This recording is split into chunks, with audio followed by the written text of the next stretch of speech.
أعوذ بالله من الشيطان الرجيم. بسم الله الرحمن الرحيم. تلك الرسل فضلنا بعضهم على بعض منهم من كلم الله ورفع بعضهم درجات وآتينا عيسى ابن مريم البينات وأيدناه بروح القدس ولو شاء الله ما اقتتل الذين من بعدهم من بعد ما جاءتهم البينات ولكن اختلفوا فمنهم من آمن ومنهم من كفر ولو شاء الله ما اقتتلوا ولكن الله يفعل ما يريد. يا أيها الذين آمنوا أنفقوا مما رزقناكم من قبل أن يأتي يوم لا بيع فيه ولا خلة ولا شفاعة والكافرون هم الظالمون. الله لا إله إلا هو الحي القيوم لا تأخذه سنة ولا نوم له ما في السماوات وما في الأرض من ذا الذي يشفع عنده إلا بإذنه يعلم ما بين أيديهم وما خلفهم ولا يحيطون بشيء من علمه إلا بما شاء وسع كرسيه السماوات والأرض ولا يؤوده حفظهما وهو العلي العظيم. لا إكراه في الدين قد تبين الرشد من الغي فمن يكفر بالطاغوت ويؤمن بالله فقد استمسك بالعروة الوثقى لا انفصام لها والله سميع عليم. الله ولي الذين آمنوا يخرجهم من الظلمات إلى النور والذين كفروا أولياؤهم الطاغوت يخرجونهم من النور إلى الظلمات أولئك أصحاب النار هم فيها خالدون.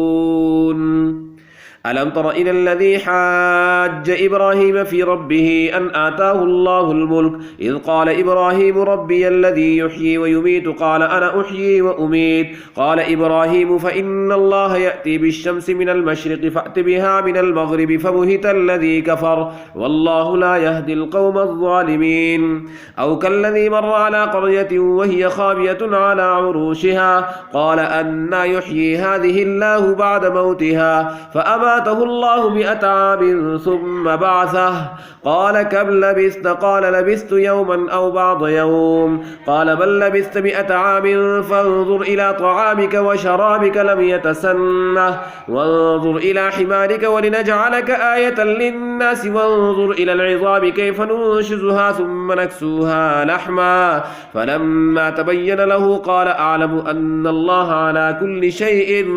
قدير.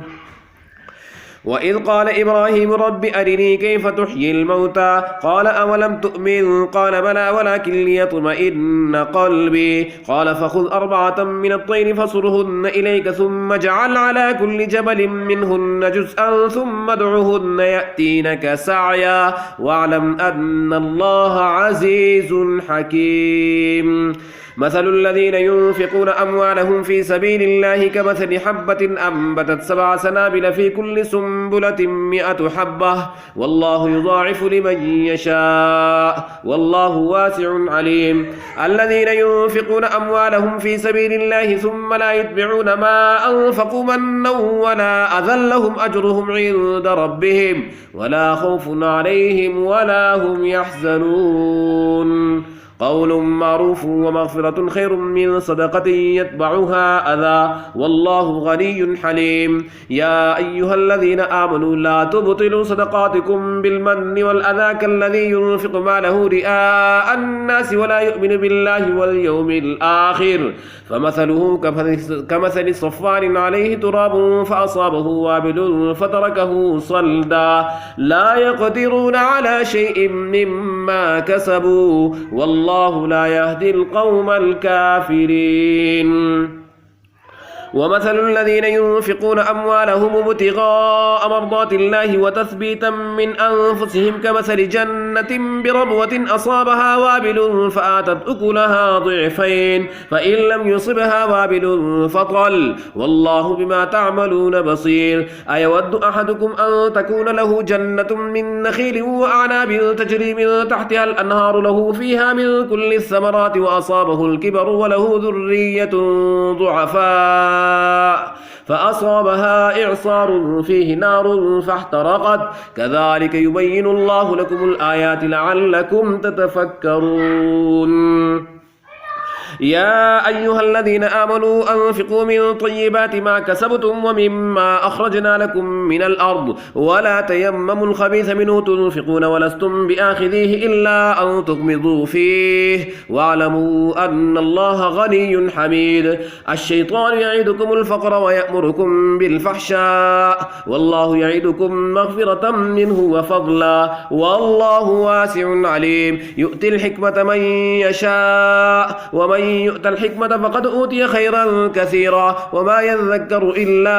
أولو الألباب وما أنفقتم من نفقة أو نذرتم من نذر فإن الله يعلمه وما للظالمين من أنصار إن تبدوا الصدقات فنعما هي وإن تخفوها وتؤتوها الفقراء فهو خير لكم ويكفر عنكم من سيئاتكم والله بما تعملون خبير ليس عليك هداهم ولكن الله يهدي من يشاء وما تنفقوا من خير فلأنفسكم وما تنفقون إلا ابتغاء وجه الله وما تنفقوا من خير يوفى إليكم وأنتم لا تظلمون للفقراء الذين أحصروا في سبيل الله لا يستطيعون ضربا في الأرض يحسبهم الجاهل أغنياء من التعفف تعرفهم بسيماهم لا يسألون الناس إلحافا وما تنفقوا من خير